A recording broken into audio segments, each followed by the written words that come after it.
Thanks for having me, everybody. I don't have to worry about carb hangover because this is going to be so fun that you're all going to stay awake the whole time. I just know it. So first, just a little bit about me and the company. We're Emodo, E-M-O-D-O. We are owned by Ericsson, which you all probably heard the name of, but you may not know exactly what Ericsson does. Ericsson is a $26 billion company that builds the infrastructure that runs our cell phones. So cell towers and all the infrastructure that make up the AT&T network and the Verizon network, et cetera, et cetera. Every major carrier in the US is a huge client of Ericsson's. So Ericsson is one of the key companies that's building out 5G. In fact, right now, really the dominant company globally in building out 5G. So we're in a unique position to be able to speak to what is 5G really, and what is it actually going to do? Emodo is the part of Ericsson that takes data that runs through carrier pipes and leverages it for the marketing industry, empowers marketers with much better and cleaner audiences, much cleaner programmatic inventory, and much more reliable and stable measurement, especially attribution when it comes to location data. So that's really what we do. Today we're going to talk about 5G and the impact on marketing. We're going to start with a really quick video. It's about 2 minutes long. The reason I show this video is it's a much better depiction than I could ever do with words into what the word latency means. And that is the most important word when it comes to understanding the difference between 5G and 4G, is the word latency. And this video will show you what that means.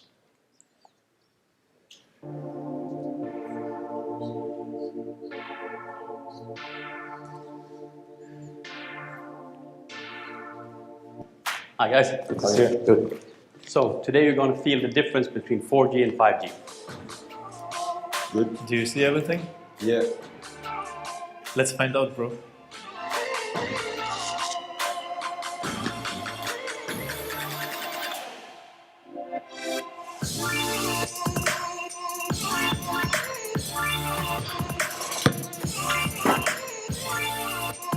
So latency is the delay. That's 4G.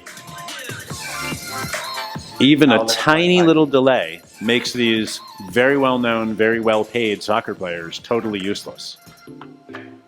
Easy. But 5G, there's essentially no delay. So you can, it's just as if they're not wearing VR headsets at all. This one's even better. Okay. You're going to feel the difference between 4G and 5G. We'll start with 5G. So put this on. Good.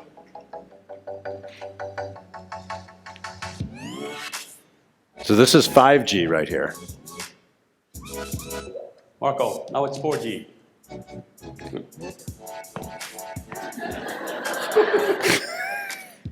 No. Skip us. Oh. Can I switch? Yeah, of course. No.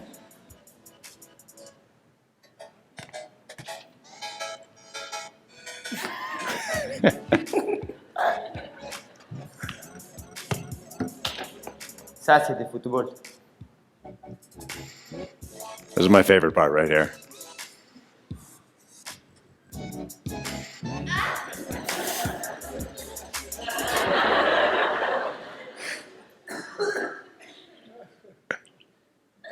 See, I told you we'd have fun. So look, latency is about delay. It is different from speed. Speed is about like how fast a video downloads to your phone. The latency is about how fast the signal goes from your phone to the network to make the request and then back to the phone. It's the delay. And the delay is basically going to go away. The difference between 4G and 5G is like 50 milliseconds, which is like nothing, right? But when it comes to real-time immersive consumer experiences, it makes all the difference. It's the difference between these guys looking like idiots and these guys able to do whatever they need to do. And so latency is really the biggest difference between 4G and 5G, and that's why I call 5G not just another G, because it is a complete change in what wireless infrastructure can mean for consumer experiences. It's not just about the speed. When you read an article that says 5G is fast and you'll be able to download a video, that's like surface stuff. Now, after you're seeing this presentation, you'll be able to look straight through that stuff and get to the point of what's real with 5G. That's what this is all about. So we see 5 major shifts. The first one is a shift in the power that carriers are going to have in the ecosystem.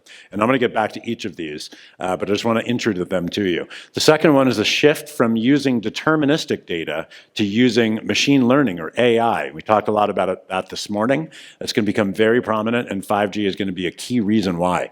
The third shift is the shift in consumer tolerance. What consumers will expect from experiences when they're interacting with media, and how marketers will need to keep up with that. The fourth one is the shifting role of the retailer, how retailers are going to have to think about their real-world experiences completely differently. And then lastly, the shift in market pressure, which is really about when will the inflection point happen when 5G is the norm, and when will we know that it's changed, and how, what kind of pressure is going to be on marketers to have already adjusted when that inflection point happens.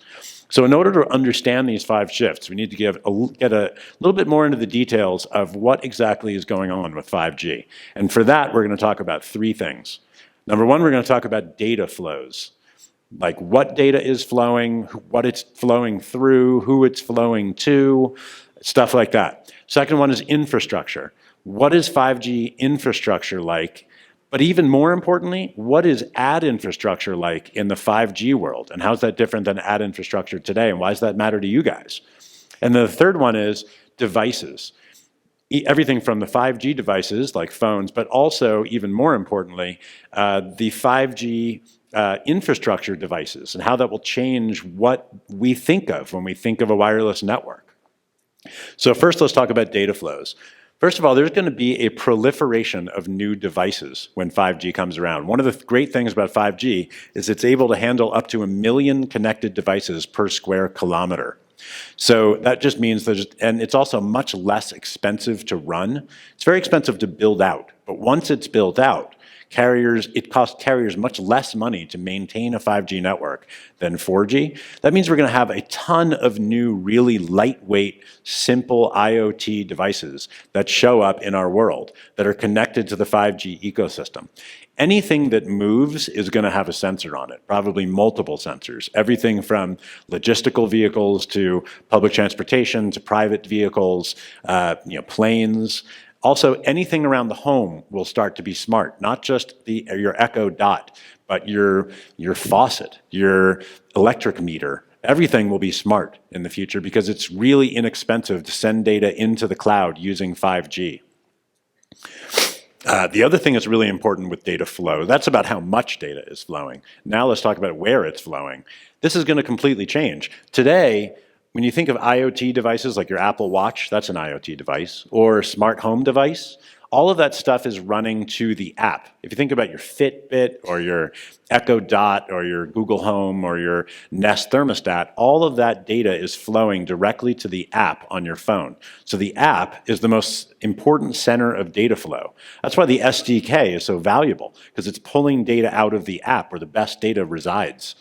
But in the 5G future, that's going to change completely for 3 reasons. Number 1, because you'll have smart home devices start to connect to 5G rather than to Wi-Fi. Number 2, you'll have IoT devices like your Apple Watch, but also all these sensors that are going to be created and creating great data into the marketing ecosystem. They're going to be connected to 5G too. But then there's a secret one, number 3, which is even your Wi-Fi router is going to change. Already today, you can buy 5G home internet in Dallas and a couple other markets. This is going to be a key business model for carriers to build out 5G, is replacing your cable modem. So, when you think about cutting the cord today, those of you who've tried it, you know that you're not actually cutting your cord. You still need the cord, you're just paying for one less service. But in the future, you'll be able to actually cut your cord, and your home will just be connected to 5G. So for those 3 reasons, you're going to have data flowing to the mobile carrier. So rather than the app being the center of data flows, the mobile carrier will be the center of data flows in the future. That's going to put the carrier in a very potentially powerful position in this marketplace with regard to the data that's flowing through their pipes. So before I get to that, so your carrier will be your ISP of the future. It will be the only way to link devices to the same user. So as marketers, you might be used to omni-channel marketing and connecting to a single user. And we talked about personalization before, thinking of the same user across different devices. Well, the only way to do that in the future, when the users have 30 sensors that are connected to them, is going to be the carrier, because the carrier is the only one who's linking these things. And probabilistic modeling is not going to solve the problem. So the carrier will be a much more powerful entity in the future. Secondly, I want to talk about infrastructure. This is a really basic visualization of what the network looks like today. You have a phone, you have a cell tower, and you have a server that probably sits in an Amazon Web Services web farm 1,000 miles from where the user is, in really inexpensive real estate. Huge server farm and inexpensive real estate. This is how it works today. When you go to a website, and you pull up CNN or whatever website you go to, ESPN, you know that it doesn't come up instantaneously. It takes a few seconds to load. It's because it takes a few seconds for this all to work. But there's one real misconception about 5G that people have. 5G does not fix that few second problem. 5G fixes that part of the problem.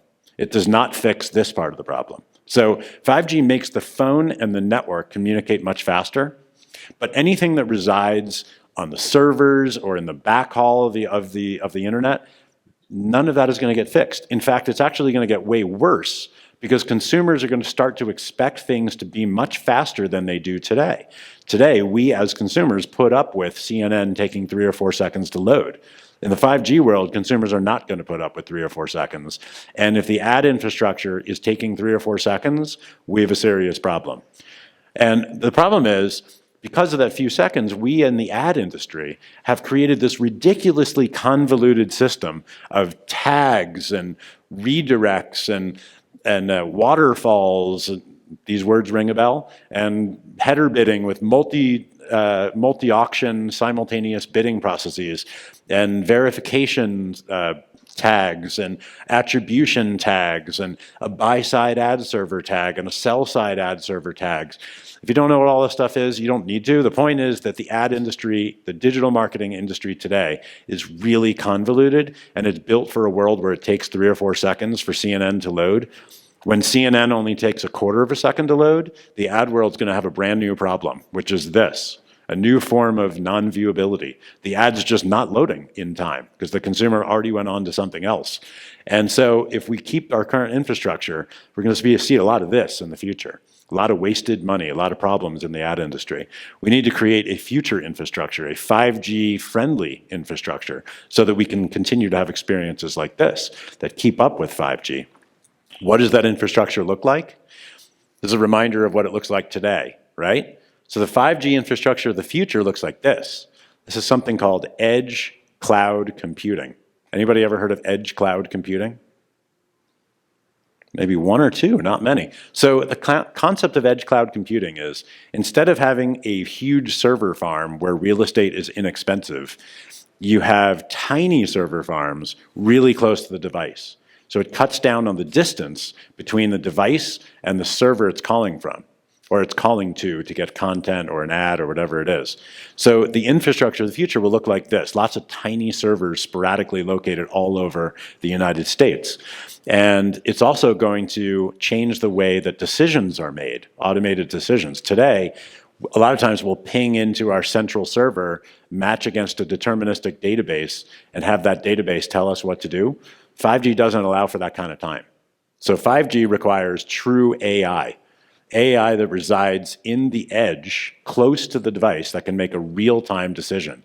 So the winners of the future are going to be the ones that have access to the best input data from all this proliferation of new devices, creates amazing AI models using excellent data scientists, and then places those models at the edge so that they can make immediate decisions when there's ad opportunities for our brands.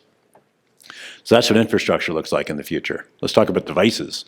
This is a cell tower in 5G. One of the core differences about 5G versus 4G is it runs on a different frequency, will run on a different frequency. You don't need to know the details of frequencies, but what that means is, means a couple things. Number one, it means that's how you get all the speed and the latency, because it runs on high frequency, but the downside of it is that signals don't penetrate as far, so you need more cell towers. So today we're used to huge cell towers at the side of the road that look like fake trees. In the future, cell towers will be tiny and they'll be all over the place. They'll be in lampposts. They will be, and this is a really important one, they'll be indoors. Because today, right now, if you look at your phone, you have good cell phone reception. The reason you have good cell phone reception is because of a cell tower that's outside somewhere. It's probably a couple blocks away. And in 5G, you're not going to be able to do that. To have the best 5G signals, you're going to need cell towers inside where you are, probably inside the room where you are, because the signals don't penetrate as far and they don't penetrate walls. So retailers, for example, or hotels, or auto dealerships, or QSR, anyone with a physical location is going to need to play a proactive role in the building out of 5G networks. So it changes the way retailers have to handle wireless infrastructure. So whereas retailers may have thought of the beacon as like the future of measurement inside 5 years ago, this is really the future. This is an indoor 5G antenna, commercial grade indoor 5G antenna. It's an Ericsson product. It's called the Ericsson Dot. Costs about $150. This is the future of cellular infrastructure, is to have it all over the place. This is another one. This is a prototype of another Ericsson product that was debuted in Mobile World Congress a couple months ago. This is a thin strip of plastic that could go underneath the carpet in a conference room, for example, or behind wallpaper. So the point is, in the future, you're just going to be surrounded by antenna that are tiny and are very low powered and are picking up the signal with incredibly low latency with crazy throughput. So what will consumer devices look like? So one of the great things about edge cloud, once you have low latency enough to handle the edge cloud, is devices can be much smaller and thinner. So, my battery on this, no matter what the company says, never lasts the full day. The reason it doesn't last the full day is because all the computing power is on the device. With edge cloud, you're going to be able to move a lot of that computing power into the cloud. So devices can be much thinner, lighter weight, the batteries will last forever, and they'll be much cheaper to make because devices will be more windows into the cloud than they are computing devices. And so AR is going to be a big influencer of that. So rather than having to have a big, ugly, low-fashion device like Google Glass, for those that remember that thing, it was a technology before its time. The future of AR is embedding AR as a very thin software layer on something that you'd buy anyway. A pair of Ray-Ban sunglasses, your prescription glasses can just have a layer of software on them, really thin layer for you to have access to information when you want it. So AR, will be much more accessible to consumers in the future. It will also really impact the physical shopping world. So anyone with a physical location is going to have to, 5G, just like 4G and 3G, is just going to make it even easier to buy things online. So that doesn't mean we're not going to leave our homes. Doesn't mean we're not going to want to go out to physical locations anymore. We still do that today, maybe more than ever. But we're looking for something different. I would argue we're looking for experiences. That's going to be even more true in the future. So retailers are going to have to think of themselves as much as entertainment brands as they are retailers, because it's going to be about what kind of an experience can you create in your store that is different from what people can do digitally and will drive them into your store instead of somebody else's environment or somebody else's physical location. So the last point I wanted to make is about the concept of this inflection point. The way I think it will work with 5G, like it does a lot of technologies, is there's a lot of hype early on. We're in the hype phase of 5G. There's an article every other day about some new market is launching, some new device is launching. To me, that's just noise. Like, now that you guys have sat through and you hear what 5G really is, you can see through that noise to what 5G actually is going to be and how it's actually going to change the world. And you don't have to care about what, the next market that AT&T is launching necessarily. I mean, what really matters is when 5G is the norm that we all are using. That if you as a marketer have not already taken the steps to be prepared for it, by the time that inflection point comes when 5G is the norm, it'll already be too late. So I like to ask folks to think about what that inflection point will be. I think it'll be an experience similar to like Pokemon Go, where Everyone will have a 5G device, but it won't really act that differently than 4G did for them. And a lot of people will be connected to 5G, but they'll wonder, what was all that hype about? And then someone will create a consumer experience that blends the digital and the physical, similar to Pokemon Go, for those that remember Pokemon Go. And it will hit the zeitgeist, and it'll be crazy popular overnight. And all of a sudden, everyone will just expect and see that 5G is the norm. And if you, as a marketer, wait for that moment to do something about 5G, it'll already be too late because your competitors will already have prepared themselves.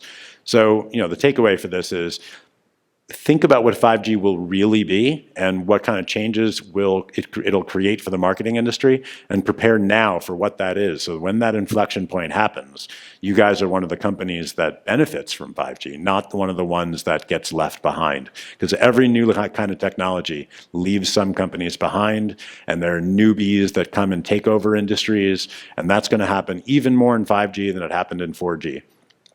So make sure that you're one of the companies that is not left behind. So to summarize, let's go back to those 5 shifts, and you'll see that you now actually already know the 5 shifts. First one is carrier power.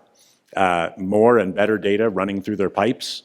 They will potentially be your ISP of the future. They're also the data unifiers. They're the only companies that will have visibility into all the devices connected to a given user. They're also potentially the best company in a position of privacy to get consent, to manage the consent process in a centralized way for all this data that's flowing through their pipes. So, we all have to figure out how to work with carriers. How do we get access to carrier data? How do we benefit from the data that's running through carrier pipes? Just so happens that's what we do. We have carrier data, that's our specialty. We're uniquely positioned in the marketing industry to leverage carrier data in the marketing ecosystem. Deterministic to AI. You don't have time to ping a deterministic database. The good news is that AI will be way better than it is today, because there'll be way more inputs because of the proliferation of new devices that are going to come online. The shift in consumer tolerance. Once consumers have a taste for low latency, immersive experiences, that's all they're going to expect. And anything that's slow, they'll just tune out. And so if marketers are in places that are slow, or their ads are loading slow, consumers are just going to tune out. Fourth, the shifting role of the retailer. The retailers are going to have to think of themselves as proactively involved in the building out of the network. And then secondly, carriers are going to have to think about, how do I bring people into my store with experiences so that consumers can either bring their own 5G devices, whether they be AR glasses or VR or phones, whatever it might be, or use devices that are at my physical location to have unique immersive experiences that they can't do digitally, that take advantage of blending digital and physical. That's kind of the future of what retailers are going to do to drive people into stores. And then lastly, that shift in market pressure, that inflection point. When that inflection point happens, what will drive the inflection point? What will cause the inflection point? And it'll all feel gradual until that moment, and then it'll be sudden. And you just have to prepare yourself for that moment and be prepared when it happens. Ericsson is the most prominent company in building out 5G networks. We're building it in a bunch of different countries. We have announced contracts with every major carrier in the US to build out 5G infrastructure. Many of you have already seen articles about the actual rollout of 5G. Chicago has 5G right now on Verizon. It's only in the loop right now, but it'll expand. And there are third-party tests that show that folks are getting gigabit speeds on their phones right in the loop, just a few blocks away from here. So the 3 steps to take away from all this. Number 1, get out of your comfort zone. If you got comfortable with the way 4G works or the way your marketing works, think again. Go back to your vendors. Make sure that they understand how significant a change this is, and they're prepared to make the changes necessary to be relevant in the 5G world so that they don't leave you behind. Number 2, experiment. Get access to devices, get access to data, get used to working with carriers. Just experiment so that you understand how the stuff works so you're prepared. And number 3, simplify. If you're overly dependent on tags or really convoluted marketing products that cause latency in the way that ads are served, and by the way, who wants to guess how many is the average number of tags on a page on the internet these days? 20? Who thinks it's 20? Who thinks it's 30? Who thinks it's 40? Who thinks it's 50? No one's at 50. It's about 40 to 50. Between all of the, the different measurement platforms and verification and ad platforms, there's about 50 pings per page. That whole system just is not going to last. So, anytime you're dependent on a product that is causing latency, think again. How else can we do this in a way that does not require latency in the ad infrastructure? Think pre-bid. Think AI and algorithms, machine learning. That's the kind of stuff that will work in a 5G world. Last thing I'll leave you with, we just a couple weeks ago launched a podcast about this. It's called the Emodo 5 podcast, the 5G podcast for marketers. It's available on Apple Podcasts, it's available on Google Podcasts, it's available on Stitcher. It's not available on Spotify yet, it will be shortly. It is very professionally produced, we're very proud of it. I'm pretty confident in saying it's it's the preeminent content source for the impact of 5G in marketing. Speaking specifically and in detail, and being honest and cutting through the hype. And we'd love to get early listeners. So if you'd give it a listen and see if it helps you, spread the word to your teammates, and hopefully give us a positive review. It'd be really great. We're just starting out at this. So any questions I can answer? I have a couple extra minutes.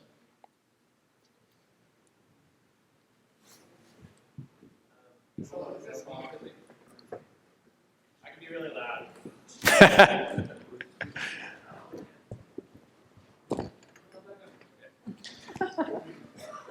What does this mean for systems like Google Fiber, like the fast internet that's been kind of just put through that infrastructure? Is that just not going to be a thing anymore? Well, fiber is still really critical. Like the way I think of cellular is only the last mile, right, to the cell tower. And we talked about there's going to be a lot more cell towers. So you're going to need fiber to those cell towers. So fiber is going to be absolutely critical. I think of wireless speeds as how much degradation do you get from what you would get if you were right on fiber. And the degradation with high frequency 5G is very small. So you're going to get towards fiber speeds, but you'll always be dependent on fiber because you need fiber to the last mile, and the cell is just the last mile.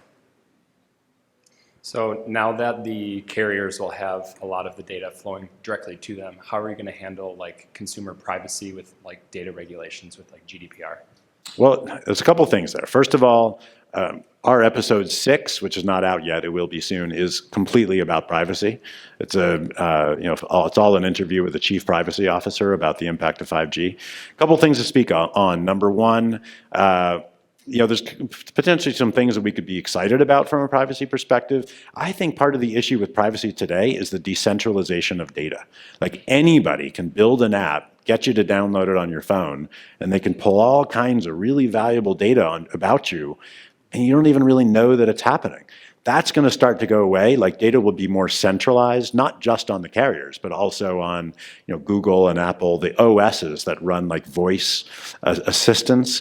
So I think that's going to help because these companies, A, they have excellent data security. They have the money to pay for excellent data security. And B, they have the touch points with consumers to get consent much more clearly. Another benefit of carriers being more involved in the data ecosystem is that carriers are actually regulated by not just the FTC, but also the FCC. So there's actually double the potential regulations that are going to oversee use of data, whereas the Googles of the world are really only governed by the FTC. So there's a whole set of regulations that they don't have to think about. So we have, as consumers, somewhat some benefits of.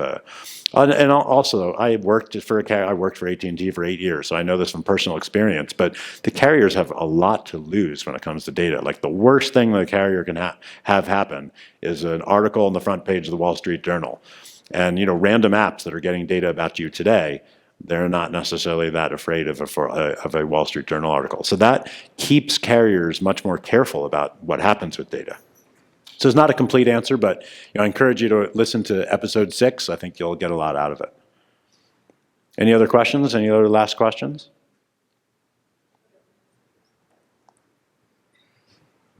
This is kind of an unusual question, but there are some schools that currently that have young children will not have Wi-Fi on those floors. And, there's some people feel that it's not the best thing for, our cellular people that we are, humans. I'm just wondering what the impact would be. Is there been any studies on what the impact of 5G would be? Is it going to be less impact on humans? Or, maybe that's not even factual that Wi-Fi is bad for humans, but there was a belief system out there for many people that it is. So I'm just wondering if you know of any big difference as far as that aspect is concerned. Yeah, it's an excellent question. First of all, very touchy subject. I would never claim to be an expert on impacts to humans. I think there's a study is ongoing right now. A lot of towns and cities have decided to jump out in front of it and try to, preclude their state or their federal government to be able to require 5G in their towns. My town, for example, in California, is banned 5G unless they decide to do it, which I personally think is nuts. Here's one thing I will say. I think there is one misunderstanding about 5G. There are going to be way more cell towers, but each cell tower is going to be much lower power. So there are fewer cell towers today, but they're turned up to 11 for those of you that remember Spinal Tap. But these tiny cell towers, they don't have to have that kind of power level. So yes, there are more cell towers, but it's a lot lower power. But that said, I can't claim to be the expert on it. Anyway, I really appreciate your time. Hope you got something out of it, and you guys are now the 5G experts on your teams.